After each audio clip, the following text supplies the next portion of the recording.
Ini dalilnya semua kita sudah tahu tentunya, surah Al-Asr. Nah, ini semua insya Allah umat Islam hafal karena pendeknya surah ini ya. 3 ayat, surah nomor 103. A'udzu billahi minasyaitonir rajim. Wal 'asr, demi masa waktu yang kalian lalui di dunia. Innal insana lafi khusr. Semua manusia pasti melalui kerugian. Illal ladzina amanu wa amilus shalihat. Kecuali orang yang beriman dan beramal saleh. Itu tidak akan melalui kerugian. Allah akan berikan dia jalan keluar dari masalahnya, dan kalaupun sampai ada sesuatu masalah atau program atau proyek dia tidak dapat, berarti baik buat dia. Pasti itu, tidak mungkin tidak. Allah selamatkan dia. Wa tawasaw bil haqqi wa tawasaw bis sabr. Maka saling mewasiatkanlah kebaikan ini dan kebenaran ini, dan saling mewasiatkanlah agar sabar selama hidup di dunia, karena kalian akan menuju ke akhirat.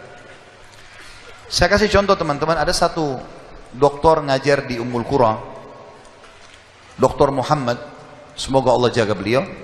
Saya pernah mendengarkan salah satu kaset ceramahnya luar biasa gitu. Dia kasih contoh, dia bilang ada seseorang, jazakallah khair, ada seseorang di Saudi, teman dia, salehnya luar biasa ibadahnya. Dia bilang, sholat malamnya gak kehilangan, sholat 5 waktu selalu on time, selalu menjaga istiqomah di jalan Allah, halal-halal, haram-haram.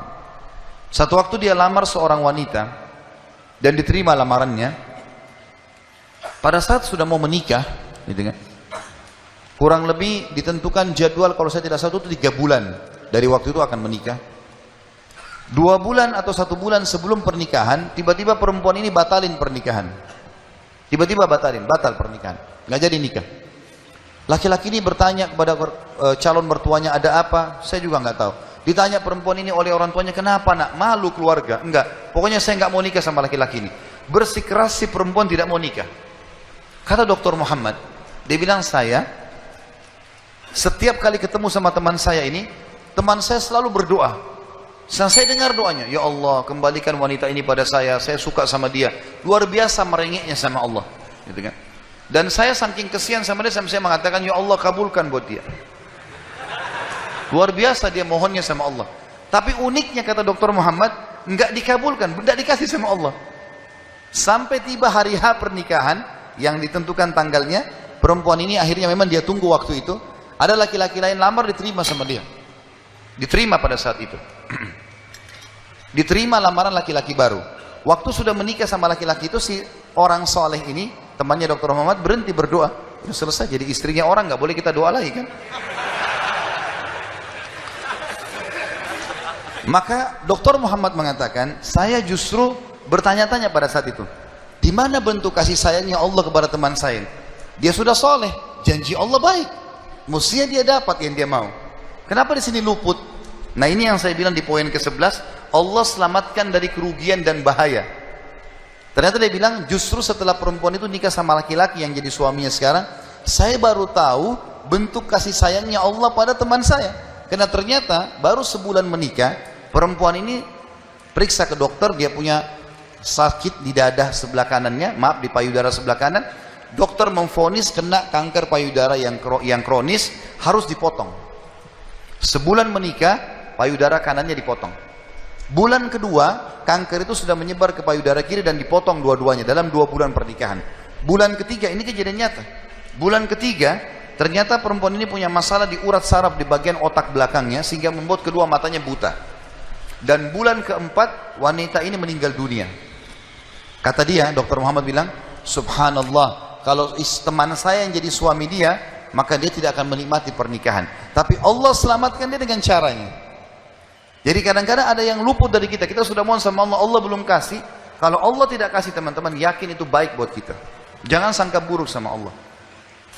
Sebaliknya, kalau kita minta sesuatu yang besar kepada Allah, tidak ada yang mustahil. Yang penting kita merengek dan manja kepada Allah. Dalam kisah yang lain di Yaman, dan ini sempat kisahnya menghebohkan Timur Tengah, anak muda hafal Quran, matanya buta. Anak ini dari kecil tidak pernah sekolah, dia ditinggal di rumah, tapi orang tuanya panggilkan guru ngaji, dia hafal Quran. Satu waktu umurnya waktu mencapai sekitar 25 tahun, dia berpikir untuk menikah, punya perasaan fitrah manusia, walaupun dia tidak melihat dia ingin menikah. Setiap kali dia bicara sama ayahnya masalah pernikahan, ayahnya bilang, nak, siapa yang mau menikah sama kamu? Nggak ada kerjaan, matamu buta, gitu kan? Kalau misalnya ada orang yang simpatik, baru kita bukain pintu itu. Anaknya selalu merasa terpukul. Apa yang terjadi? Dia berdoa sama Allah. Dalam kisah ini dikatakan, dia cerita tentang dirinya, dia bilang, saya berdoa selama sebulan. Sebulan penuh berdoa. Mohon-mohon sama Allah. Kasih ya Allah, nikahkan saya. Dan doanya begini, ya Allah, karuniakan saya wanita yang paling cantik di Yaman, yang paling pintar, yang paling kaya. Begitu doanya. Saya sengaja datangkan contoh pernikahan supaya tidak ngantuk ini. Langsung melotot matanya laki-laki di sini. Tapi memang kisah nyata terjadi seperti itu.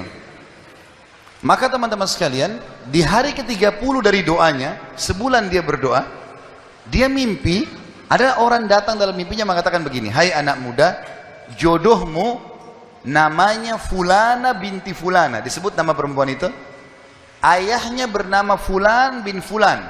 Itu tokoh masyarakat di kampung sebelah, di kota sebelah.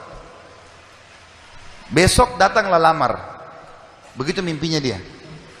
Dia bangun, kaget, dia sholat tahajud, kemudian dia sholat subuh. Habis sholat subuh dia ikut ke masjid. Buta matanya pergi sama ayahnya ke masjid. Pulang dari sholat subuh dia bilang sama ayahnya, ayah, ada enggak kota di sebelah kita ini namanya kota ini? Kata ayahnya, ada. Ada enggak orang namanya Fulan bin Fulan, toko di situ?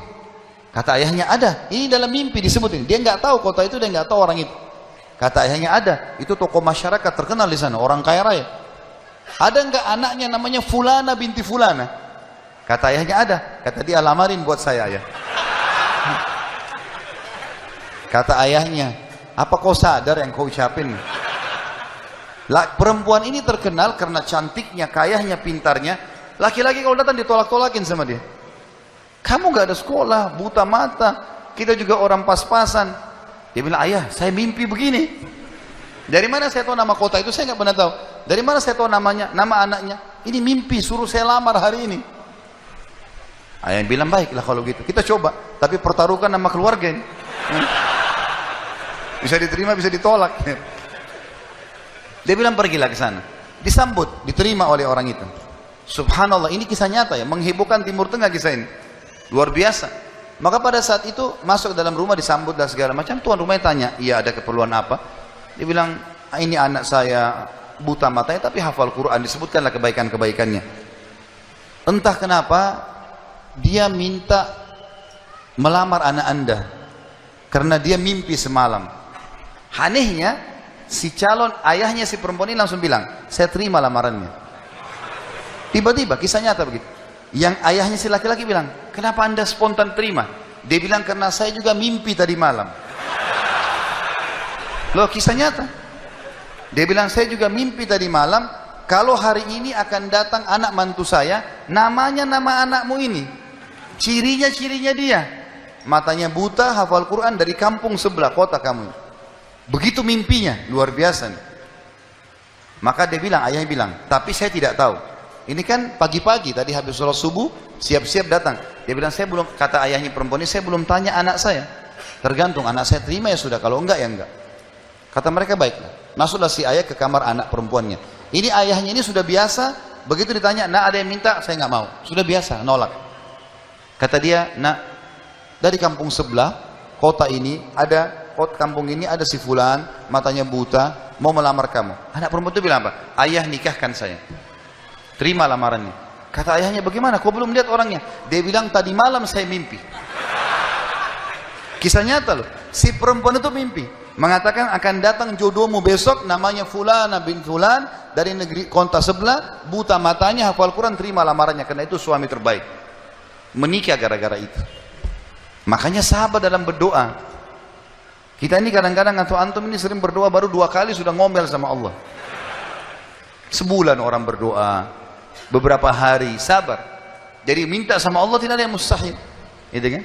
Satu sisi yang lain, kalau kita sudah minta Allah belum kasih, berarti bukan Allah benci sama kita, justru Allah mau selamatkan kita, sebagaimana kisah tadi wanita yang buta itu. Ini namanya contoh orang selamat dari kerugian. Allah selamatkan dengan caranya. Masuk dalam semua lini teman-teman ya, proyek yang kita dapatkan dan semuanya ini termasuk kebaikan.